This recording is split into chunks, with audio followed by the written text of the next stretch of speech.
할렐루야. 네, 감사합니다. 저는 오늘 레위기 1장 1절에서 9절 말씀을 통해서 번제의 구속사적 교훈이란 제목으로 잠시 은혜를 나누겠습니다. 번제의 구속사적 교훈. 이게 이제 저희 구속사 시리즈 12상권의 내용이 되겠죠.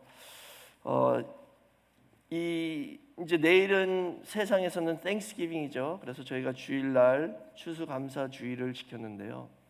오늘 찬송을 부르다 보니까 이 추수감사절이 어떤 의미인지 나와 있었죠. 저희가 찬송 부를 때에 알곡되게 하옵소서라고 불렀습니다. 그러니까 우리가 하나님 앞에 드려지는 온전한 알곡, 열매가 되는 것이 이 추수감사주일의 진정한 의미입니다. 그래서 저희가 이 번제와 또 이 5대 제사를 공부하는데요. 이 제사를 공부하는 이유도 뭐냐 하면 특히 이 번제를 통해서 우리가 하나님 앞에 어떻게 하면 알곡이 되고 열매가 되고 그 열매된 삶을 살 수 있는지를 가르쳐주고 있습니다. 그래서 이 12권 상권의 제목은 뭐냐면 은혜 언약의 표징, 제사와 율법책이죠. 은혜 언약의 표징이 바로 이 제사라는 거예요. 아담이 타락하자마자 하나님께서 은혜 언약을 주셨어요. 그 은혜 언약이란 건 뭐냐면 하나님의 일방적 은혜를 주셨다는 거예요. 이 언약을 받을 자격이 없는 타락한 인간이죠, 저희가. 이 언약이라는 것은 쌍방이 둘 다 비슷한 레벨에 있어야 되잖아요. 그래야지 언약을 이룰 수 있는 건데 저희 타락한 인간이 어떻게 하나님과 언약을 맺을 수 있겠습니까? 그럴 위치가 아니고 그럴 자격도 없는데 하나님께서 일방적으로 찾아와 주셔서 나와 언약 맺자. 이게 은혜 언약이거든요. 그래서 이 구약의 제사들은 뭐냐면요, 아담이 타락한 이후에 죄로 말미암아 하나님과 단절된 인생입니다. 하나님 앞에 갈 수가 없는 거예요. 하나님을 우리가 아버지라고 부를 수도 없고 하나님의 말씀을 받을 수도 없는 존재였습니다. 그런데 거룩하신 하나님께서 하나님 앞으로 다시 나아갈 수 있는 길을 일방적으로 먼저 주신 거예요. 그게 은혜죠. 근데 그 길이 뭐냐? 바로 제사라는 겁니다. 제사. 그래서 5대 제사가 있어요. 구약에는 잘 아시죠? 번제, 소제, 화목제, 속죄제, 속건제 5가지인데요. 그 중에 오늘 첫 번째인 번제에 대해서 한번 살펴보도록 하겠습니다. 이 번제가 왜 제일 먼저 나오냐면요, 번제는 이 5대 제사를 대표하는 제사입니다. 그래서 성경에서 제일 많이 드려지는 제사가 번제예요. 그리고 성경에서 또 가장 먼저 등장하는 제사 이름이 이 번제죠. 그래서 오늘 이 번제에 대해서 살펴보겠습니다. 그 번제라는 그 의미, 그 이름의 뜻을 보면은요, 한국말로는 번제인데 히브리어로는 올라입니다. 올라. 그리고 헬라어로는 홀로카우토마인데요. 이 히브리어 올라라는 뜻은 뭐냐면 한국말로도 비슷하게 올라가다라는 뜻이에요. 그러니까 번제가 왜 히브리어로 올라냐? 이 제물을 태우면 그 연기가 하늘로 올라가잖아요. 그게 향기로운 냄새로 하나님 앞에 올라간다. 이렇게 생각한 거죠. 그래서 올라간다는 뜻입니다. 그리고 헬라어 홀로카우토마라는 뜻은 뭐냐면요, 전부를 불에 태우다, 전체를 태운다는 뜻이에요. 그래서 이것은 철저한 자기 희생을 의미하는 단어입니다. 그럼 이 번제는 언제 드려졌냐? 번제는 제일 많이 드려졌다고 말씀드렸죠. 우선 상번제라는 게 있어요. 상번제는 뭐냐면요, 항상 드려지는 번제라는 뜻으로서 매일 아침 저녁으로 번제를 드렸습니다. 그러니까 구약 때 제사장은요 진짜 힘들었을 거예요. 맨날 번제를 드려요. 아침에 한 번, 저녁에 한 번. 하루도 빠지지 않았습니다. 안식일 날도 안식일에 드리는 번제가 있잖아요. 그래도 상번제는 드렸어요. 그러니까 1년 365일 하루도 빠짐이 없이 드렸다는 거예요. 안식일 날, 절기 때 이럴 때는 특별한 번제를 또 드리죠. 그리고 월삭 이럴 때 특별한 번제를 드리는데요. 그때 상번제는 여전히 똑같이 드렸다는 거예요. 그래서 예를 들어서 초막절 날 번제를 제일 많이 드렸거든요. 초막절은 8일 동안 지킵니다. 그럼 이 초막절 날 상번제와 초막절에 드리는 특별 번제 다 합치면은요 217번의 번제를 드렸대요. 8일 동안. 근데 그 8일 안에 안식일이 끼면 219번까지 될 수 있는 거예요. 한번 생각해 보세요. 219번의 번제를 8일 동안 드린다는 생각해 보세요. 얼마나 힘들고 그 피가 얼마나 많이 나오고 얼마나 많은 고기를 태워야 되는지. 그러니까 저희가 이 신약 시대에 태어난 게 얼마나 감사한지 느껴지시죠? 219번의 번제를 8일 동안 드렸다는 거예요. 그 외에도 이제 특수한 상황에서 뭐 제사장 위임식이나 취임식 때, 그리고 출산 후 결례 의식을 할 때도 번제를 드리고, 뭐 이런 여러 가지 번제를 드리는 예가 있었습니다. 제일 많이 드리는 제사였죠. 그럼 번제는 어떤 종류로의 예물로 드렸냐 하면요, 흠없는 수소, 흠없는 숫양, 흠없는 숫염소 이렇게 드렸고요. 그 중에 자기 형편에 맞게 드리는 거예요. 좀 부유하신 분은 수소를 드리고, 근데 그 숫양이나 염소도 살 수 없을 정도면 산비둘기나 집비둘기를 드리라라고 하셨죠. 돈이 좀 없으면 산비둘기, 집비둘기. 그래서 예수님의 부모님 요셉과 마리아가 이 비둘기를 드렸잖아요. 그러니까 예수님이 가난한 집에 태어났다는 걸 알 수 있죠.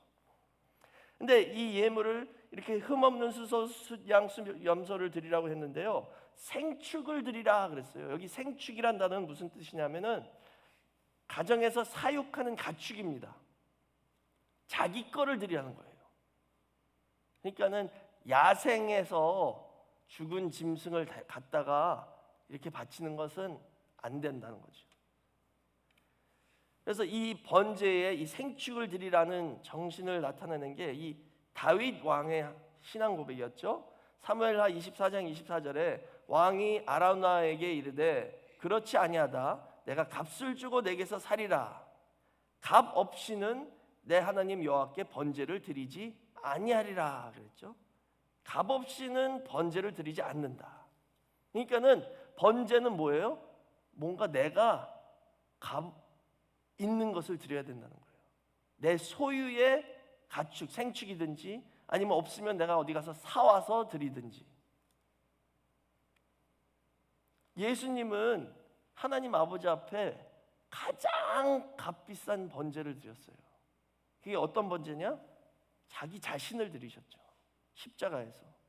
그런 것처럼 저희도 하나님께 지난 주일도 말씀드렸지만 감사를 드릴 때 아무 예물 없이 그냥 마음만 감사합니다라고 하면 그게 진정한 감사가 될 수 없죠. 눈에 보이는 육신적인 예물도 있어야 되고 마음도 있어야 되고 같이 가야 된다는 거예요. 예수님이 마태복음 6장 21절에 말씀하셨죠.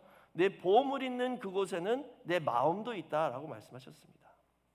이렇게 자기 소유의 생축을 드려야 되는데 흠없는 것으로 드려라. 특히 흠없는 수컷으로 드려라라고 말씀하셨죠. 이것은 예수 그리스도를 나타내고 있습니다. 히브리서 4장 15절 말씀 보시면 예수님은 우리 같이 모든 유혹을 받으셨지만 죄는 없으셨다 그러셨죠. 흠없다라가 탐임이란 단어인데요, 결점이 없는 온전한 이런 뜻입니다.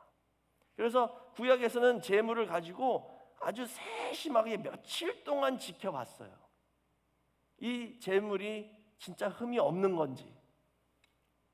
근데 이것은 무엇을 의미하냐면요, 우리 각자 자신을 진짜 솔직하게 돌아보면, 왜냐하면 이 제물은 나를 상징하는 거거든요. 이 제물을 세심히 돌아보는 것처럼 내 자신을 보면 흠이 있어요, 없어요? 흠이 있죠, 분명히. 우리 다 흠이 있잖아요. 그러니까 나는 하나님 앞에 드려질 수 있는 제물이 못 된다는 것을 깨닫게 되는 거예요. 그것을 통해서 앞으로 오실 주님, 메시아를 바라게 되는 것이죠. 나 대신 하나님 앞에 제물이 되어주셔서 하나님 앞으로 나갈 수 있는 길을 열어주실 분을 기다리게 하는 것이죠. 그러면 이제 큰 첫 번째로 번제의 목적에 대해서 살펴보겠습니다. 이 번제는 왜 드리는 거냐? 성경을 보면은 속죄를 위해서, 죄를 위해서 드린다 그랬거든요. 그렇지만 번제는 죄와 상관없이도 드려질 때가 있습니다. 꼭 죄 때문에만 드리는 게 아니에요. 예를 들어서 상번제, 매일 아침 저녁으로 드리는 번제는 죄 때문에 드리는 게 아니라 그냥 매일 드리는 거거든요. 그럼 이런 경우는 뭐냐? 하나님 앞에 순종과 헌신을 다짐하고 약속하는 겁니다. 또 감사와 찬송을 드리는 거고 서원에 대한 이행을 표현하는 제사가 되는 거죠. 그래서 구체적으로 번제 목적 세 가지 살펴보겠습니다. 첫째는 속죄가 되기 위해서예요. 죄를 사하기 위해서 번제를 드리는 거죠. 그래서 레위기 1장 4절에 그가 번제물의 머리에 안수할지니 그리하면 연락되어 그를 위하여 속죄가 될 것이다 그랬죠. 속죄. 이 속죄라는 단어가 히브리어로 카파르입니다. 카파르. 그 뜻은 뭐냐면 덮다라는 뜻이에요. 덮어준다. 덮다, 가리다, 진정시키다, 화해하다. 그러니까 번제를 통해서 하나님께서는 연약한 인간의 모습을 완전히 덮어주시는 거예요. 그래서 번제 말고 속죄제라는 제사가 또 있잖아요. 이 속죄제는 어떤 특별한 죄에 대한 제사를 드리는 거예요. 내가 죄를 졌다가 잊어버렸다가 깨달았어, 기억이 났어, 그럼 그 죄에 대해서 속죄제를 드립니다. 혹은 율법을 통해서 깨달았어, 아 내가 이게 죄였구나, 그럼 속죄제를 드리는 거예요. 어떤 특정된 내가 진 죄에 대해서 속죄제를 드리죠. 근데 번제는 뭐냐 하면 그런 게 아니라 전반적으로 내가 죄인이니까 타락한 인간의 그 죄성을 위해서 번제를 드린다는 것이죠. 그래서 그 타락성을 번제가 덮어줌으로 말미암아 우리가 하나님과 언약 관계로 다시 들어갈 수 있게 해주는 게 번제예요. 그러니까 번제의 핵심은 죄보다도 언약이라는 거예요. 언약. 이 언약을 맺기 위해서는 어떻게 해야 돼요? 죄를 사함을 받아야 되니까 그 속죄도 하지만 진짜 핵심 목적은 다시 언약 관계를 회복하는 게 번제의 그 주된 목적이라는 것이죠. 그래서 속죄도 하는 거예요. 그 다음에 두 번째 이 번제는 일상의 신앙 고백을 위해서 합니다. 매일 드려지는 상번제가 있었죠. 아침 저녁으로. 그건 뭐예요? 죄와 상관없이 내가 하나님 아버지 앞에 순종하겠습니다, 헌신하겠습니다, 이런 다짐하는, 약속하는 그런 신앙 고백하는 제사가 된다는 것이죠. 이 일상에 매일 드려지는 번제는 우리가 언약 백성임을 다시 한번 상기시켜 주는 거예요. 그래서 시편 50편 5절에 분명히 나와 있죠. 이르시되 나의 성도를 내 앞에 모으라 곧 제사로 나와 언약한 자다 그랬죠. 제사가 하나님과 언약을 맺어주는 거예요. 특별히 이 번제가, 번제의 목적은 바로 언약이라는 것이죠. 그러니까 매일매일 이렇게 상번제를 드림으로 우리가 하나님과 언약 관계에 있고 하나님의 언약 백성이라는 것을 재확인하는 겁니다. 저희도 마찬가지예요. 매주 수요 예배, 주일 예배 드리죠. 이렇게 예배 드리러 나올 때마다 어떻게 되는 거예요? 신앙 고백을 하고 우리가 하나님의 백성이고 언약 백성임을 다시 한번 상기시켜주고 그 재확인하는, 재확증하는 게 예배라는 것이죠. 다음에 세 번째는 하나님께 기쁘게 연락되기 위해서 드려진다 그랬죠. 레위기 1장 3절 말씀 보시면 그 예물이 소의 번제이면 흠없는 수컷으로 회막 부문에서 여호와 앞에 연락하시도록 드릴지라 그랬죠. 이게 번제의 목적입니다. 하나님께 연락하시도록. 이 단어가 계속 반복돼요. 연락. 히브리어로 라촌이란 단어인데요. 그 뜻은 호의, 은총, 기뻐함, 그리고 받아들임. 하나님이 우리를 받아주셨다는 거예요. 하나님과 다시 관계가 회복된다는 거죠. 그렇게 되려면 어떻게 해야 돼요? 하나님은 거룩하신 분이니까 죄가 덮어져야 되는 거예요. 죄가 보이면 하나님과 관계를 맺을 수 없습니다. 그리고 하나님 앞에 순종과 헌신할 것을 다짐하고 약속한다는 것이죠. 그랬을 때 하나님이 저희를 연락해 주신다, 받아주신다. 그래서 그 번제의 제물을 하나님이 연락하시면은요, 그 뜻은 뭐냐면 그 제사 드린 사람을 연락하셨다, 이 뜻이에요. 그리고 그 제물의 모든 것을 태워서 연기로 올라가면 그 향기가 하나님 앞에 아주 향기로운 냄새다 그랬죠. 근데 그렇게 제물을 태우는 게 무슨 의미냐면 철저한 자기 부인을 상징하는 겁니다. 내 자신, 나를 완전히 부인할 때 하나님께서 연락해 주신다는 것이죠. 그리고 하나님의 진노를 돌이킨다는 뜻입니다. 그게 번제의 목적이죠. 그러면 큰 두 번째로 번제를 드리는 방법. 그래서 소, 양, 염소였죠. 그 다음에 비둘기, 새를 드리는 방법은 좀 달라요. 소와 양과 염소는 같습니다, 방법이. 그래서 오늘은 요 소, 양, 염소 드리는 그 방법에 대해서 살펴보겠습니다. 첫 번째는 제일 먼저 하는 게 뭐예요? 안수해야 돼요. 안수.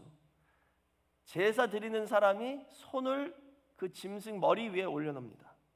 여기 안수는 단수예요. 한 손입니다. 한 손. 성경에 안수가 여러 종류가 있어요.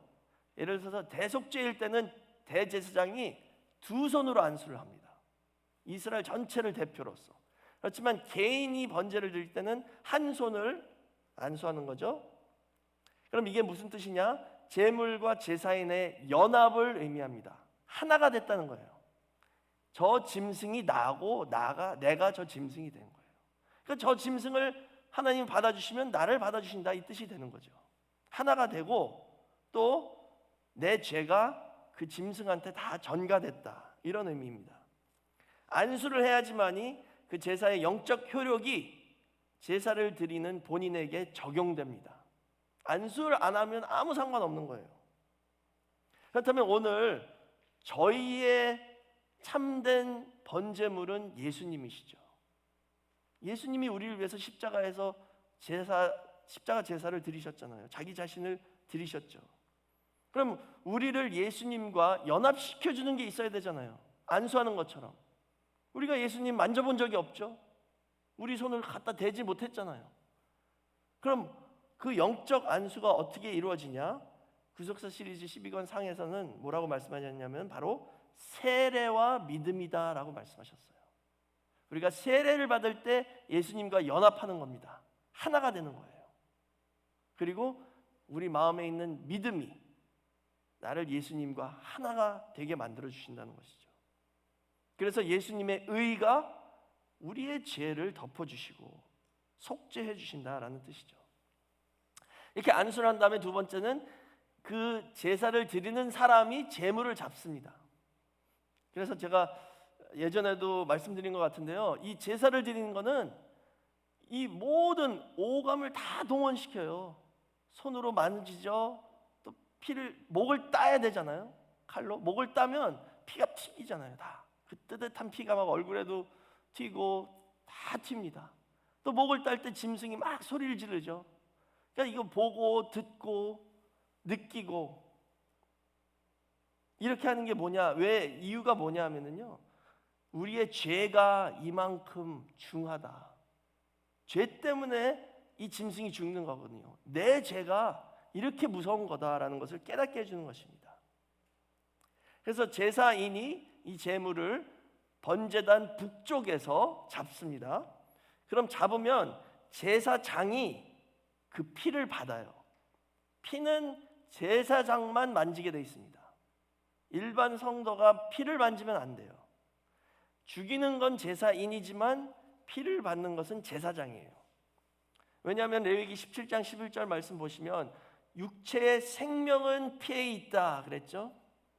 그래서 이 피를 너에게 주어 단에 뿌려 너희의 생명을 위하여 속하게 하였나니 생명이 피에 있으므로 피가 죄를 속한다 그랬죠. 피는 거룩한 것입니다. 왜? 생명이 그 안에 있기 때문에. 그래서 이 피는 오직 거룩한 제사장만 만질 수 있는 것이고 제사장이 다뤄야 되는 것이고, 또 레위기 3장 17절 말씀 보시면 이 피를 절대 먹으면 안 된다라고 말씀하셨어요. 너희는 기름과 피를 먹지 말라 그랬죠. 그 이유는 뭐예요? 피는 생명을 상징하잖아요. 그럼 이 생명의 주인은 오직 하나님 한 분이라는 거예요. 그래서 남의 피를 흘려도 되지 않고 피를 취해도 안 된다는 거예요. 생명을 주신 분은 하나님, 생명을 취하시는 분도 오직 하나님 한 분이라는 뜻이죠. 더 나아가서 피를 먹는다는 건 뭐냐면요, 다른 사람한테 너 생명 바쳐 나한테 순종해, 생명 바쳐서 나를 섬겨. 어떤 한 사람이 다른 사람에게 그렇게 할 수 없다는 뜻입니다. 그렇게 요구할 수 있는 것은 하나님 한 분밖에 없다는 거예요. 근데 요즘 보면은요, 그렇게 하는 사람들이 있어요. 특히 뭐 이런 이단 사이비 종교 가면 그러잖아요. 생명 바치라고. 저희는 사람한테 바치는 게 아니라 오직 하나님 아버지 한 분한테만 우리의 생명을 바쳐서 순종하고 또 섬기는 그런 성도가 되어야 된다는 것을 보여주고 있습니다. 그 다음에는 네 번째, 가죽을 벗겨요. 제사장이 피를 받아서 번제단에다가 뿌렸죠. 그 다음에 가죽을 벗깁니다. 레위기 1장 6절 말씀 보시면 그는 또 번제 희생의 가죽을 벗기고 각을 뜰 것이요 그랬죠. 이 번제의 특징이 뭐냐면요, 가죽만 남기고 다 불에 태웁니다. 조금도 남기는 게 없어요. 딱 가죽만이에요. 그래서 레위기 7장 8절 말씀 보시면 사람의 번제를 드리는 제사장, 곧 그 제사장은 그 드린 번제물의 가죽을 자기가 얻을 것이다 그랬죠. 그러니까 번제물의 가죽은 누구한테 줘요? 그 제사를 드리는 제사장한테. 대제사장도 아니고 아무 제사장이 아니라 그때 집례하는 제사장한테 그 가죽을 주게 돼 있습니다. 나머지는 다 불에 태웠습니다. 여기 가죽을 벗기다가 히브리어로 파샤트라는 단어이고 헬라어로는 에크디오인데요, 옷을 벗기다라는 뜻이에요. 원래 이 단어의 뜻은 사람 옷을 벗기는 것처럼 이 가죽을 벗기라는 거예요. 근데 이 단어가 어떻게 사용됐냐? 창세기 37장 23절 말씀 보시면 요셉이 형들에게 이르매 그 형들이 요셉의 옷, 곧 그 입은 채색 옷을 벗기고 그랬죠. 요셉의 형들이 아버지가 요셉만 사랑하니까 질투가 나서 처음에는 죽이려고 했습니다. 그러다가 죽이지 말자, 그냥 팔자 해서 파는데 아버지한테는 거짓말을 해야 되잖아요. 뭐라고 그랬어요? 거기다 피를 묻혀가지고 짐승한테 잡혔다, 죽었다. 그렇게 거짓말하기 위해서 옷을 벗겼습니다. 근데 이 벗기다라는 단어가 같은 파샤트라는 단어예요. 가죽을 벗기듯이 벗겼다는 거죠. 이것은 무엇을 가리키냐? 가죽을 벗기는 것이나 요셉의 옷을 벗기는 것이나 모두 다 예수 그리스도를 예표하는 것입니다. 마태복음 27장 28절에 그의 옷을 벗기고 홍포를 입히며, 예수님의 옷을 다 벗기고 예수님은 벌거벗은 채 십자가에 달리셨다는 것이죠. 또 이 가죽을 벗기는 것은 창세기 3장 21절에 하나님이 아담에게 가죽옷을 입혀준 것을 기억나게 하죠. 아담에게 은혜 언약의 표징으로서 가죽옷을 입혀주셨어요. 아담이 죄 짓고 나니까 벌거벗은 걸 깨닫고 수치를 느꼈잖아요. 그래서 무화과 나무 잎으로 처음에는 만들었지만 그래서 말라서 없어지니까 소용이 없죠. 그래서 하나님이 가죽옷을 덮어주신 거예요. 최초의 번제입니다. 가죽옷을 아담에게 입혀주셔서 수치를 덮게 했죠. 이것은 우리가 다 타락한 죄인으로 수치스러운 모습으로 태어났지만 예수 그리스도를 믿을 때 예수님의 의의 옷을 하나님이 우리에게 입혀주신다는 것을 나타내는 것입니다. 그러니까 예수님은 십자가 죽을 때 자기 옷을 벗기셨잖아요. 그 옷을 우리에게 입혀주셨습니다. 근데 예수님의 옷은 어떤 옷이냐? 의의 옷입니다. 그래서 이 번제는 가죽만 빼고 다 화제로 드리는 건데, 또 이것은 무엇을 가르쳐 주냐면 타락한 인간은 완전 타락, 완전 부패, 쓸모 있는 게 하나도 없다는 거예요. 내 속 안에 그냥 이 껍데기만 빼고는 다 태워버려야 된다는 뜻입니다. 그래서 원로 목사님이 저희가 이제 예전에 연수원을 많이 공사를 하셨잖아요. 그럼 기존에 있던 뭐 호텔이나 이런 건물을 사세요. 그래서 그 공사하는 방법을 어떻게 하셨냐면요, 겉에만 놔두고 속은 완전히 다 바꾸셨어요. 심지어는 막 파이프 같은 것까지 다 가르셨습니다. 그러니까 건물의 겉모습만 놔두고 속은 완전히 새 걸로 만드시는 거예요. 근데 이 번제가 그런 것을 우리에게 연상시켜 주는 것이죠. 이게 뭐냐면요, 우리가 그런 사람이라는 거예요. 겉모습은 똑같잖아요. 예수 믿기 전이나 예수 믿은 후에나. 그렇지만 속은 완전히 다 새 사람이 돼야 된다는 것을 말씀하고 있습니다. 내 속 안에 있는 것 중에 쓸모 있는 게 하나도 없다는 거예요. 그렇게 하고 가죽을 벗긴 다음에 각을 떴죠. 그 다음에 내장과 정강이를 물로 씻었습니다. 레위기 1장 9절에 내장과 정강이를 물로 씻을 것이요 그랬죠. 그래서 원로 목사님께서 그러셨죠. 어차피 불로 태울 건데 왜 물로 먼저 씻느냐.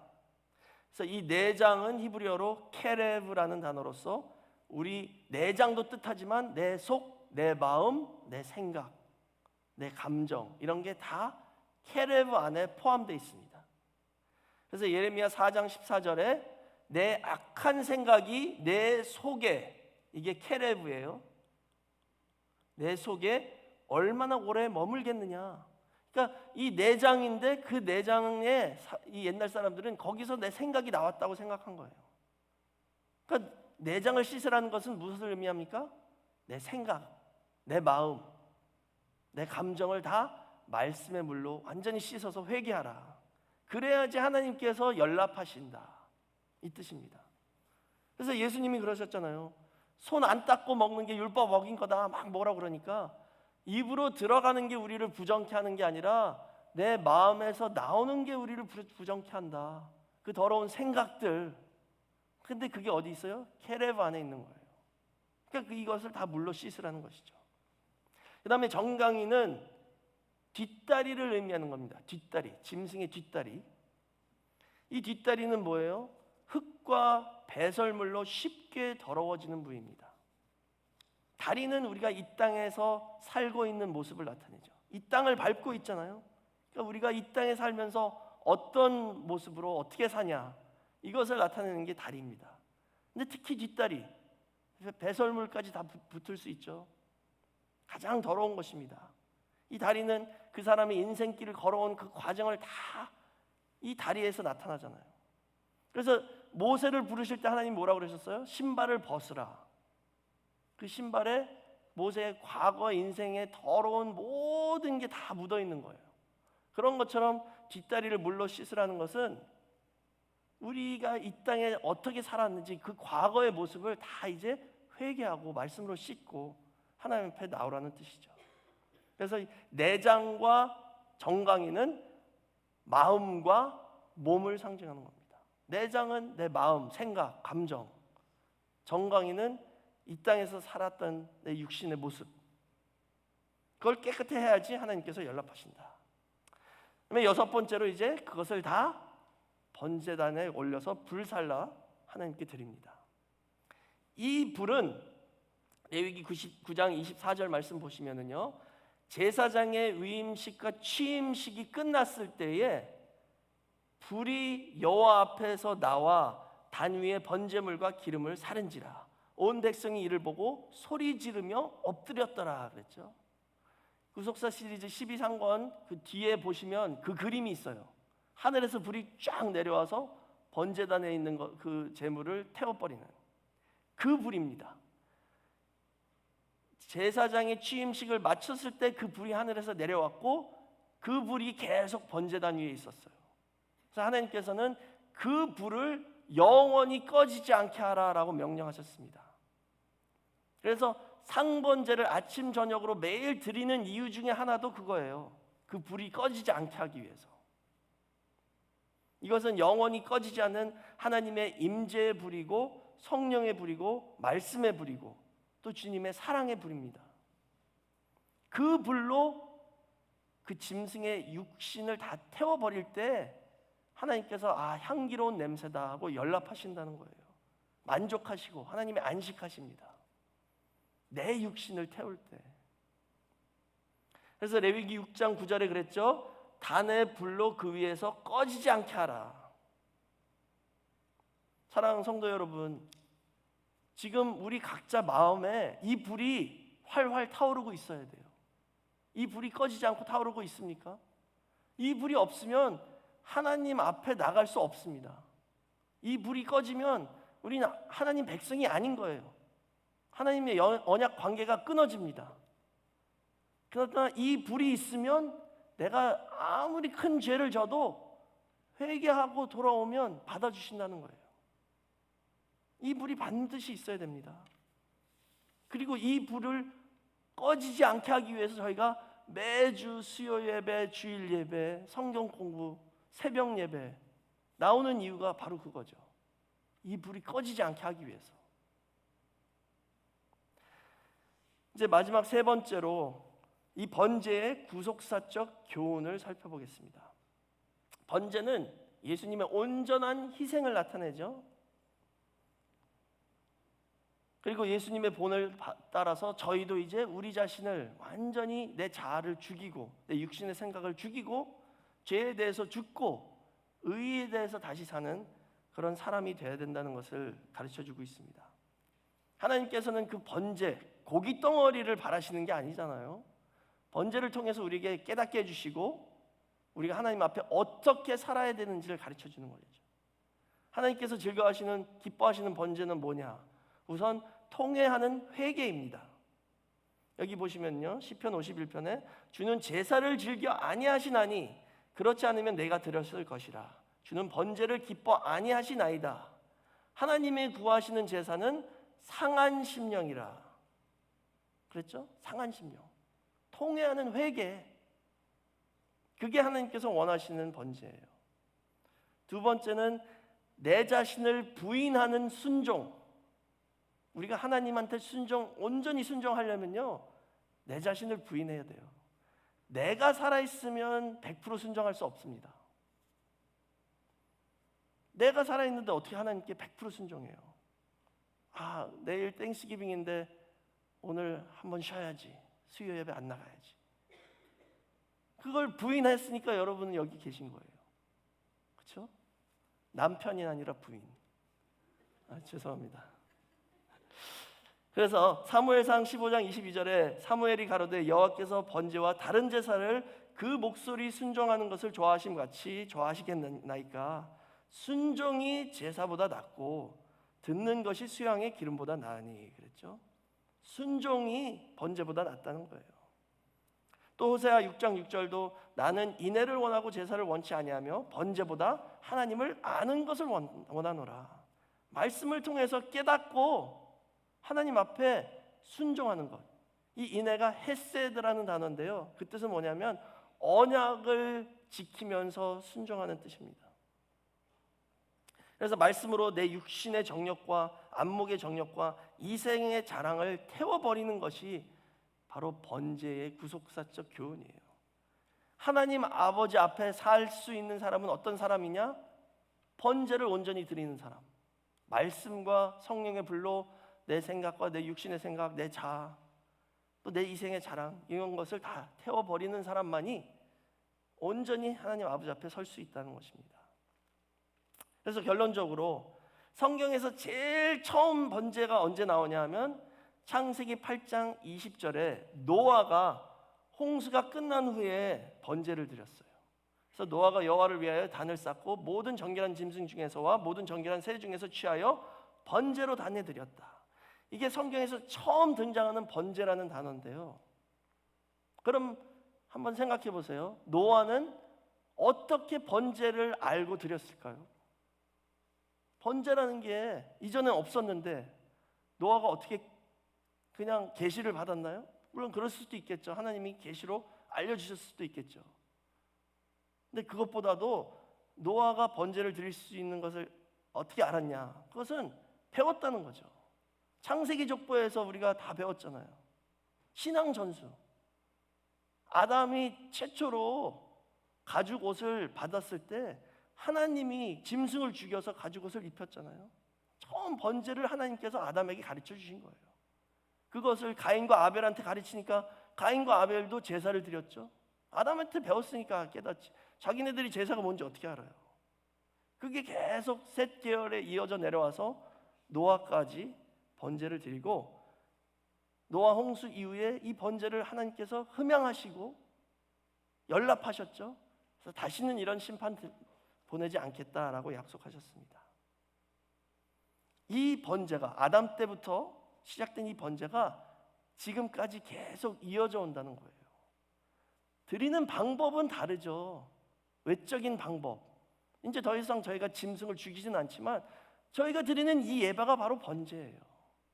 아담 때 시작한 게 노아로 이어지고 아브라함으로 이어지고 모세를 통해서 이스라엘 백성들에게, 그리고 오늘 저와 여러분한테까지 계속 이어져 내려온다는 것을 믿으시기 바랍니다. 그러니까 그냥 이게 갑자기 시작된 게 아닙니다. 창세기부터 지금까지 그 번제를 제대로 드렸다는 증거가 바로 아담이 입은 가죽옷이에요. 근데 그 가죽옷이 예전에도 말씀드렸지만 굵은 베옷이죠. 요한계시록 11장 3절 말씀 보시면 내가 나의 두 증인에게 권세를 주리니 너희가 굵은 베옷을 입고 1260일을 예언하리라. 마지막 때 후 3년 반 오기 직전에 전 3년 반 때 이 두 증인이란 집단이 굵은 베옷을 입고 하나님의 말씀을 마지막으로 선포합니다.